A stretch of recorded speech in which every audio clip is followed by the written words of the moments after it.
กี้เอาน้องพลอยไปลินมาคืนเฮาซะบอกไว้โอ้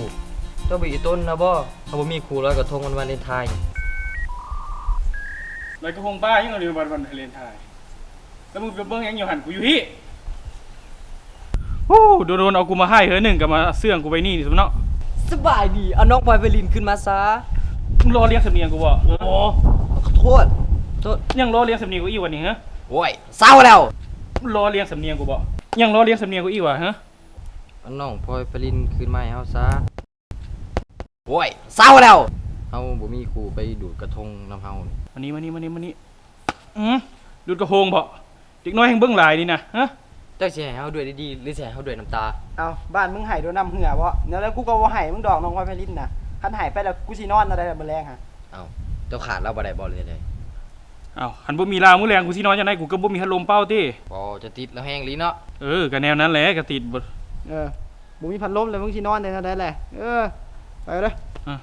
น้าว่าไปเฮาโลด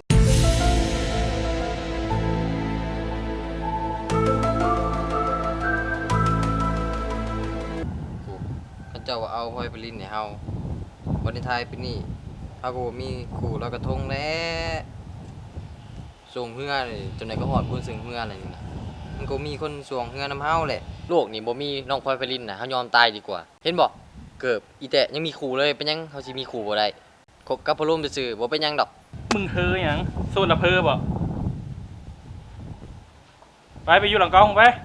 คันเจ้าบ่เอาพลอยไปลินให้เฮาน่ะเขาไปก็ได้ฮะพลอยไปลินคันอ้ายบ่ดีพอฮะอ้ายเป็นกระสั่วให้ก็ได้นะอย่าเอ้ยเย่งจากนั้นผู้ชายสังเงือคนหนึ่งก็ย่างจากน้องพลอยไพลินไปโดยความสงบคือมันตายหลายกว่าเนาะให้มันย่างไปเรื่อยให้มันย่างไปเรื่อยให้มันย่างไปไปเถอะแม่มายังย่างไปอีก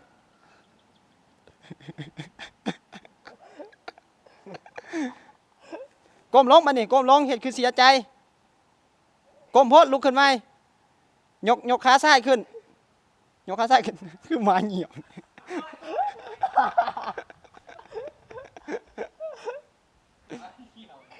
เอามึงก็ได้ยินวะ